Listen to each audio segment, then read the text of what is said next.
Mahu dikatakan sudah lama berlalu, tak juga. Kerana adik bongsu Andak Libit ni meninggal dunia semasa berusia 3 tahun dan ketika itu dia sudah pun anak dara sunti. Adiknya Matan menangis nyaring mahu mengikut ayahnya ke kedai, sampaikan tak sempat dihalang oleh emaknya. Memang Pak Sulah tidak mahu membawa anak kecil itu ke kedai dengan menunggang basikal melalui jalan kecil yang berlubang-lubang. Lainlah kalau di kedai kopi dalam kampung, memang seringkali juga Pak Sulah dukung anaknya Matan itu. Sudah menjadi kebiasaan anak kecil itu asal sahaja ayahnya tinggalkan rumah, dia tetap mahu untuk ikut sama. Kalau dilarang kemahuannya, Matan akan menggila, menangis sampaikan hilang suara. Disebabkan Pak Sulah sudah berjanji dengan jirannya iaitu Long Zidin mahu ke Lenggong menunggang basikal, dia terpaksa mengelak daripada anaknya Matan. Sengaja Pak Sulah turun ikut jalan dapur mengheret basikal buruknya dengan menyuruh Andak Libit awasi Matan. Tetapi semasa menarik basikalnya, Matan dapat juga melihat kelibat ayahnya cepat-cepat tinggalkan rumah. Tidak bertangguh, Matan bekerja mengekori dari belakang mahu menjejaki ayahnya yang sudah jauh ke darat kampung. Pak Sulah tahu Long Zidin sudah lama menunggu di rumahnya kerana lorong tersebut melalui halaman rumah Long Zidin juga. Tangisan Matan mengekori ayahnya menjadikan emaknya Mak Tambun segera serba salah. Tidak disangkanya keras hati juga Matan ni sampai mengejar dari belakang dengan tidak menghiraukan lorong kecil itu dipenuhi dengan belukar di kiri dan kanan. Jalan mahu ke rumah Long Zidin itu pula dipisahkan oleh parit kecil dengan dihubungkan titian batang pinang. "Adik kamu tu tengoklah Libit," lahung Mak Tambun setelah melihat anaknya melepasi selekoh yang dilindung belukar senduduk di kiri dan kanan lorong. Tidak bertangguh, Andak Libit mengejar adiknya pula. Bimbang juga dia sekiranya Matan jatuh ke dalam parit longkang hingga dihanyutkan air. Memang air di dalam parit itu cetek dan tidak deras, tetapi manalah tahu kalau geruh mahu datang menimpa, tentulah adiknya akan terjatuh semasa melalui titian batang pinang melintang parit itu.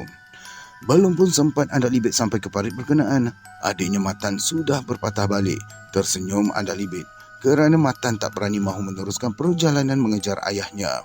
Cepat-cepat pula dia memeluk Matan yang datang berlari menerpa ke arahnya. "Anak, aku takut," beritahu Matan pelat-pelat dalam sedu-sedan tangisnya. "Takut apa?" Pujuk Andak Libit terus mendukung adiknya dibawa balik ke rumah. "Ada orang dekat titik." Matan tersengguk-sengguk menangis sampai ke halaman rumahnya. Setelah dipujuk oleh emaknya, lantas saja Matan beritahu yang dia hampir jatuh sewaktu mahu meniti titian batang pinang yang melintang parit. Tetapi orang tua berkaki capek datang membantunya dengan memegang tubuhnya. Terkejut benarlah Matan apabila melihat muka hodoh lelaki itu dengan bibirnya yang berlumuran darah. Tersengih-sengih, lelaki tua itu membawa dia balik ke tebing parit. Lantas lelaki itu memujuknya supaya balik saja ke rumah. Semasa Matan meniti titian itu, memang dia nampak lelaki tua itu berjalan di dalam parit dengan terjengkit-jengkit disebabkan kakinya capek. Tangisan Matan menjadi bertambah kuat bukan disebabkan marah ayahnya tinggalkan dia, tetapi lelaki tua itu memujuknya supaya balik ke rumah. Dia juga terkejut kerana muka lelaki itu terlalu hodoh hinggakan kulitnya berkedut-kedut macam kertas yang diramas di dalam air. Mak Tambun tersenyum dengan cerita anaknya yang pelat-pelat itu. Anak kecil berusia lebih 3 tahun itu sengaja mahu berdalih disebabkan hatinya mendongkol ditinggalkan oleh ayahnya yang tak mahu dia sama menunggang basikal ke kedai. Tentulah Matan meluahkan rasa marahnya dengan membuat cerita bohong demikian. Setelah dipujuk, Matan tidur juga disebabkan keletihan sampai santap petang. Sehingga kan Pak Sulah balik dari kedai sebelah petangnya, barulah dia terbangun dari tidur. Sengaja Pak Sulah belikan coklat untuk memujuk Matan supaya tidak berterusan mendongkol perasaan. Sebaik saja Matan terkejut bangun, lantas Pak Sulah menghulurkan coklat yang dibelinya di kedai. Tahu sangatlah dia, tentu Matan tidak akan merajuk lagi setelah dibelikan coklat kegemarannya. Tidak bertangguh pula Matan membuka pembungkus coklat sebaik sahaja dihulurkan kepadanya. Ketika Matan menjamah coklat, Andak Libit sengaja mengusiknya dengan memintanya sedikit. Matan tidak kedekut pun. Dihulurnya sebahagian coklat itu, tetapi Andak Libit menggelengkan saja. Dia sekadar mengusik adiknya yang masih terpisat-pisat bangun dari tidur. Apabila Mak Tambun siap menyediakan minuman petang, Pak Sulah terus mendukung Matan ke dapur. Kesal jugalah dia tidak membawa anaknya bersama ke lengkung apabila melihat bekas air mata masih lagi terbayang di pipinya. Tetapi mahu dibawa Matan menunggang basikal jauh sangatlah sampai berbatu-batu jaraknya. Lainlah kalau dia berseorangan mengayuh basikal, tidak terasa apa-apa kerana tenaganya masih lagi gagah. Matan tidak galak bermain semasa duduk berpangku ayahnya di dapur. Dilayan oleh emaknya bercakap pun, Matan tidak menyahut apa-apa. Dia kelihatan lesu dan tubuhnya panas. "Demam budak ni agaknya ni," gerutu Mak Tambun apabila meletakkan tapak tangan ke dahi Matan. "Panas kepalanya. Memang dia demam ni," ujarnya mengagak lantas merapati anak kecilnya. "Budak bangun tidur, tentulah panas badan," sahut Pak Sulah mengusap kepala anaknya. "Awak tengoklah tu, letih aja dia," tegas Mak Tambun terus memangku Matan. Dia selak baju, suakan ke mulut Matan biar anak kecil itu menyusu. Tetapi Matan menggeleng. Selepas menjamah coklat, dia tidak mahu lagi menyusu pada emaknya. "Adik demam ke?" Si Landa andak libit pula mendekati adiknya. Matan mengangguk. Semenjak petang itu pula demam Matan semakin bertambah. Sepanjang malam dia merengek tidak menentu. Terpaksa pula Mak Tambun jaramkan kepalanya dengan daun bunga raya biar suhu panas beransur sejuk. 3 hari Matan merengek demam. Dengan tidak mahu lagi menyusu, Long Zidin mendesak dibawa sahaja ke hospital. Serba salah juga Pak Sulah mahu hantar Matan ke hospital kerana dia dapat mengagak yang anaknya demam kepialu. Suhu panas badan Matan memang disebabkan demam kepialu dengan perutnya kembung sepanjang hari. "Panas jatuh ke dalam ni," ujar Long Zidin tidak sabar lagi mendesak sepupunya hantar sahaja anaknya itu ke hospital. Dalam keadaan serba salah, Pak Sulah hantar juga anaknya ke hospital yang jauh di bandar. Memang di hospital pun Matan dikatakan dihinggapi typhoid menyebabkan suhu badannya bertambah panas. Pak Sulah tak peduli pun apa penyakit anaknya, tetapi kesal terus menusuk di hatinya kerana dialah yang menjadi punca anaknya dihinggapi penyakit. Memang Long Zidin juga beritahu typhoid itu adalah demam kepialu. Pak Sulah tak bimbang sekiranya Matan dihinggapi demam kepialu. Tahu sangatlah dia, kalau demam kepialu boleh dijaram dengan daun pulasan yang diperah air. Kepala Matan juga perlu dipupuk dengan daun sedingin biar uap panas segera hilang. Tetapi di hospital dia tak boleh berkeras. Apalagi ketika itu siapa pun tak berani angkat muka di hadapan doktor ataupun jururawat. Mereka orang kampung terangguk-angguk di hadapan doktor dengan memanggilnya tuan berulang kali. Doktor pula tersengih-sengih dengan telatah orang kampung yang tergetar-getar apabila berhadapan dengannya. Lainlah kalau Matan terkejang di rumah. Memang Pak Sulah akan pupuk kepala anaknya dengan daun sedingin. Demam kepialu bukan membimbangkan sangat pada orang-orang kampung. Lainlah penyakit hawar yang mengganggu mereka beberapa tahun sebelum itu. Setiap hari sampai 6-7 orang penduduk kampung meninggal dunia akibat termuntah-muntah. Doktor orang putih yang datang melawat menuduh mereka ini diganggu taun.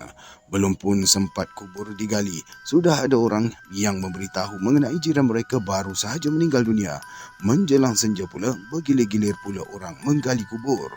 Tetapi Utih Semit tak percaya dengan penyakit taun. Dia percaya wabak hawar yang melanda kampung mereka. Sebab itulah Utih Semit desak seisi kampung buat sembahyang hajat setiap malam.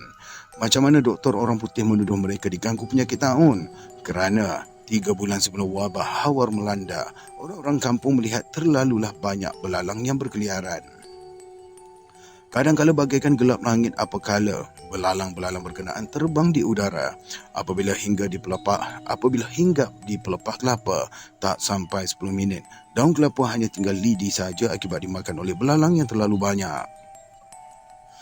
Utih Semit percaya yang wabah hawar memang bala disebabkan perbuatan manusia yang mungkar. Dia tetap tidak percaya yang wabak taun melanda kampung sampai mereka termuntah-muntah akibat demam yang tidak menentu. Kalau tidak, masakanlah terlalu banyak belalang masuk ke kampung. Jangan katakan hinggap di daun padi tengah sawah, hinggap di pelepah kelapa pun habis dimamah sampai tinggal lidi. Memang padi di tengah sawah dimakan belalang sampai ke umbi. Mereka tak tahu dari mana belalang yang terlalu banyak itu datang menyerbu ke tengah kampung macam kelkatu yang berterbangan merata tempat. Uti Semik yang kumpulkan seisi kampung di surau sembahyang hajat minta Allah jauhkan malapetaka dari kampung. 3 malam berturut-turut sembahyang hajat, mereka tak nampak lagi kelibat belalang yang banyak laksana lebah mencari sarang. Tidak seorang pun pegawai orang putih yang datang menjengah kampung mereka, sekalipun penghulu sudah sampaikan kejadian tersebut. Lama selepas gangguan belalang, itulah seisi kampung diserang wabak hawar. Tiba-tiba sahaja, mereka berasa pening kepala, kemudian perut memual-mual hingga termuntah tidak bertahan. 3 hari saja mereka mengidap demam tidak menentu, memang tidak dapat diselamatkan lagi. Dalam masa beberapa hari sahaja, sampai 6-7 orang meninggal dunia setiap hari, tidak kira kanak-kanak, perempuan, lelaki atau orang dewasa. Biarlah seisi kampung percaya pegawai orang putih memberitahu mereka mengidap wabak taun, tetapi Uti Semik tetap berkeras menuduh itu adalah wabak hawar. Seisi kampung mesti sembahyang hajat beramai-ramai, memohon perlindungan Allah supaya hindarkan wabak hawar itu dari kampung halaman mereka. Tetapi pegawai orang putih itu tak peduli orang-orang kampung berkeras melawan perintah mereka, mahupun setiap orang disuntik. Penghulu sendiri iringkan pegawai perubatan orang putih, memaksa semua orang mesti disuntik. Mereka tidak dibenarkan lagi buang air besar di sungai, tetapi mesti dibina tandas tiap-tiap rumah. Siapa pun tak berani membantah apabila pegawai orang putih sendiri masuk ke kampung mereka. Uti Semik juga terpaksa mematuhi dengan membiarkan bahunya disuntik ubat. Bimbang juga dia mahu membantah kalau pegawai berkenaan masuk bersama polis lengkap berpakaian seragam.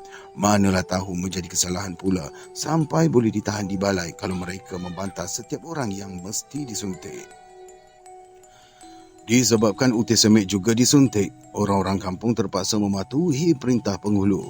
Mereka terpaksa menahan sakit suntikan jarum dengan alasan mahu mencegah wabak taun daripada merebak.